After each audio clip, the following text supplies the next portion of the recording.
સમાચાર રાજકોટથી જ્યાં કોંગ્રેસના ગઢમાં ચૂંટણીની ટિકિટ બાબતે અસમંજસની સ્થિતિ જોવા મળી રહી છે। વોર્ડ નંબર 15માં આંતરિક જૂથવાદથી ટિકિટ ફાળવણીમાં વિવાદ થયો છે।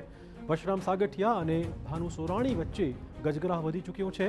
વિવાદના પગલે હાઈકમાન્ડે પ્રથમ યાદીમાં નામ જાહેર નથી કર્યા। ભાનુ સોરાણીના પતિ પ્રવીણ સોરાણીએ પ્રદેશ પ્રમુખની માફી માંગી, પક્ષને રીઝવ્યો હતો। સાગઠિયા વિરુદ્ધ સોરાણીના સમર્થનમાં એક જૂથ મેદાનમાં આવી ગયું છે। કોંગ્રેસના સૌથી મજબૂત ગણાતા વોર્ડ નંબર 15માં જ ટિકિટની ફાળવણીને લઈને વિવાદ જોવા મળી રહ્યો છે અને વિવાદનું કારણ વશરામ સાગઠિયા અને ભાનુબેન સોરાણી કે જેઓ પણ કોર્પોરેટર રહી ચૂક્યા છે તે બંને છે। આપણી સાથે વશરામભાઈ સાગઠિયા છે। વશરામભાઈ, શું કહેશો, વોર્ડ નંબર 15માં ભાનુબેન સોરાણી કે પ્રવીણ સોરાણીને ટિકિટ મળવી જોઈએ કે ન મળવી જોઈએ? હાઈકમાન્ડનો નિર્ણય છે। ટિકિટ આપવાવાળા અમે કોઈ છીએ, અમે પોતે જ લાઇનમાં ઊભા છીએ, માગવાની લાઇનમાં અમે પોતે પ્રદેશ સમિતિ પાસે ઊભા હોય, તો સ્વાભાવિક છે કે એ નહીં આપે તો અમે કાંઈ ના ન પાડી શકીએ। એમની પણ એવું જાણવા મળ્યું છે કે તમે જ એમના નામને લઈને વિરોધ દર્શાવ્યો છે ને, એટલા માટે જ જે પ્રથમ યાદી, જે 40 કોર્પોરેટરની યાદી જાહેર કરી, જે 40 ઉમેદવારોની યાદી જાહેર કરી, એમાં વોર્ડ નંબર 15નો સમાવેશ નથી કરવામાં આવ્યો। પાર્ટીએ યોગ્ય લાગે નિર્ણય લેતા હોય છે। અમારો તો ત્યાં સુધી વાંધો હતો અને પાર્ટીની વિરુદ્ધ જાહેરમાં બોલ્યા હતા એટલે અમારો વિરોધ હતો।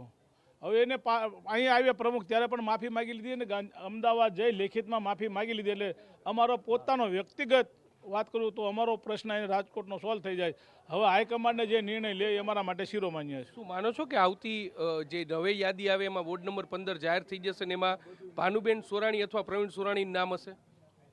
હવે એ તો એને પોતાની તાકાત ઉપર આધાર રાખે છે અને કાંઈક તો પબ્લિકના તમે કામ કર્યા હશે તો લોકો તમને ઈચ્છે, કામ ન કર્યા હોય અને વાતો કરી હોય। વશરામભાઈ શું ઈચ્છે છે? વશરામભાઈ શું ઈચ્છે છે? વશરામભાઈનો વ્યક્તિગત કોઈ ચાલી ન છે, કારણ મારે યારે પેનલ છે, તમારો વોટ છે, 45,000 લોકો પાસેથી મત લેવાના છે। 45,000 લોકોને વ્યક્તિગત વશરામભાઈ ન મળી શક્યા હોય એવું બની શકે છે, પણ વશરામભાઈની વ્યક્તિગત વાત કરતા હો તો લોકશાહીમાં કોઈ પણ વ્યક્તિને દબાવવાનો, ફોસલાવવાનો, પટાવવાનો કોઈનો અધિકાર નથી।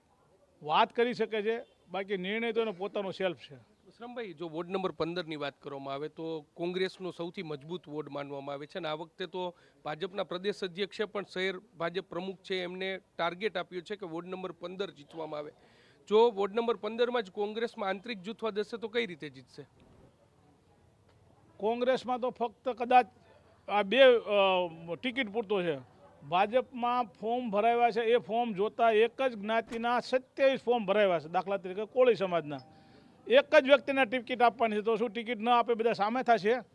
એટલે અમારી કરતાં ત્યાં વધારે વર્ગ વિગ્રહ છે, ગજગ્રાહ મોટા છે, વાંધા વચકા ત્યાં જાજા છે, એના બહાર નથી આવતા। એ લોકોને ચેલેન્જ, મારી ખુદને આજે રાજકોટ શહેર કોંગ્રેસના એક કાર્યકર તરીકે હું ભાજપને ચેલેન્જ કરું છું કે તમારે ત્રેવડ હોય તો અમે તમારી પહેલાં નામ ડિક્લેર કરી દીધા, તમે કરો ને કેમ નથી કરતા? તમને તકલીફ છે કારણ કે તમારા પક્ષમાંથી ચાલુ કોર્પોરેટરો 5 આજની તારીખે મારી સાથે લાઈવ કોન્ટેક્ટમાં છે અને અત્યારે ડિક્લેર કરે તો કાલ 4 આવી જાય। એટલે એની કોઈ રાહ જુઓ છો વોર્ડ નંબર 15માં? ના, અમારે રાહ જોવાની જરૂરિયાત નથી। ફક્ત એ લોકો એમની ચેલેન્જ છે ને, ચેલેન્જને સ્વીકારી છે। આની પહેલાં વિજયભાઈ રૂપાણી, જોકે આદરણીય છે, આપણે એને અત્યારે નથી એટલે એને વંદન કરીએ છીએ, પણ વિજયભાઈ રૂપાણીએ પણ આ જ વોર્ડમાં એવી ચેલેન્જ કરી હતી મને જાહેરમાં કે વોર્ડ નંબર 15 લેવાનો છે, અને હું ત્યાં ગાંધીનગર ટીવી મીડિયાની હાજરીમાં કહીને આવ્યો હતો કે વિજયભાઈને મારી ખુલ્લી ચેલેન્જ છે, મારા વોર્ડમાં આવી ચૂંટણી લડી બતાવો મારી સામે।